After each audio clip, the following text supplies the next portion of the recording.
Selamat pagi Bapak Ibu Guru dan anak-anakku yang terkasih dalam Yesus Kristus.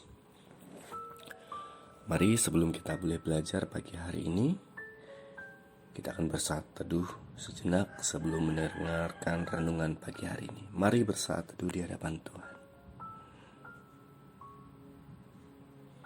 Amin. Amsal 16 ayat 32 demikian firman Tuhan. Orang yang sabar melebihi seorang pahlawan. Orang yang menguasai dirinya melebihi orang yang merebut kota. Bapak Ibu Guru dan anak-anakku yang terkasih dalam Yesus Kristus, seseorang yang kuat secara fisik mungkin badannya besar dan berotot. Itu belum tentu juga kuat secara roh dan mampu menguasai dirinya. Hari ini kita akan belajar dari kehidupan dari Adam dan Hawa, manusia yang pertama. Kita tahu Alkitab mencatat bahwa mereka mengerti firman Allah dan hidup bergaul dengan Allah. Tetapi ketika Allah memberikan satu perintah di Taman Eden untuk tidak makan buah pengetahuan yang baik dan yang jahat, justru mereka tidak taat dan tidak bisa menguasai diri mereka. Ingat cerita mengenai Adam dan Hawa, bahkan kisah Adam dan Hawa di dalam Alkitab. Ketika mereka tidak menguasai diri, mereka menyalahkan ular sebagai penyebab kejatuhan mereka ke dalam dosa.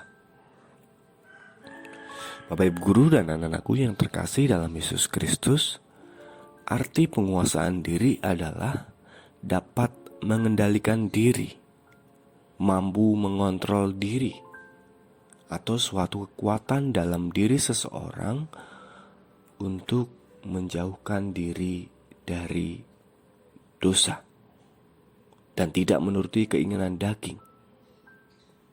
Lalu pertanyaannya, begitu pentingkah penguasaan diri bagi orang percaya? Alkitab katakan itu sangat penting. Kita harus menguasai diri kita. Itu contoh, kita harus menguasai pikiran kita. Jika kita tidak dapat menguasai pikiran, kita akan berakibat pada tindakan-tindakan yang tidak dapat dikuasai pula. Jika kita tidak bisa menguasai pikiran kita pun akan dipenuhi oleh hal-hal yang negatif, yang pastinya akan berdampak pada perbuatan negatif pula. Rasul Paulus berkata, kami menawan segala pikiran dan menaklukkannya kepada Kristus. Itu dalam 2 Korintus 10 ayat 5. Kita harus memiliki pikiran Kristus, artinya pikiran yang dipenuhi oleh firman Tuhan, firman Allah. Jika pikiran kita terus diisi oleh firman Tuhan, segala tindakan dan perbuatan kita akan terarah dan terkontrol. Daud berkata, firman-Mu itu pelita bagi kakiku dan terang bagi jalanku.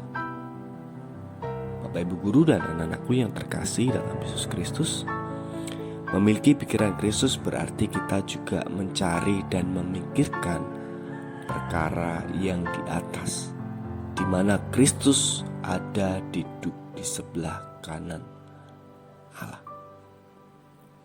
Mari menjadi pribadi yang mengasihi dan mau menguasai diri dalam segala hal dalam setiap kehidupan kita.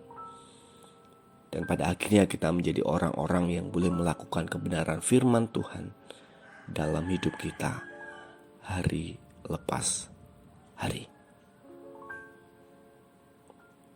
Mari kita tunduk kepala, kita boleh berdoa sebelum kita belajar pagi hari ini. Mari berdoa. Tuhan, terima kasih buat renungan pagi hari ini yang terus mengajarkan buat kami untuk kami menguasai diri kami. Bahkan dalam pikiran kami, itu kami boleh menguasai setiap pikiran ini. Dan akhirnya terwujud tindakan yang sesuai dengan kebenaran firman Tuhan. Berkati pembelajaran kami di sepanjang hari ini, walaupun masih dalam pembelajaran secara online, Tuhan yang boleh memampukan bahkan memberkati setiap kami. Terima kasih ya Tuhan. Ini doa dan syukur kami. Di dalam nama Tuhan kami Yesus Kristus kami berdoa. Amin. Baik anak-anakku yang terkasih, seluruh siswa SMP Immanuel, selamat belajar. Salam sehat buat kita semua dan Tuhan Yesus memberkati.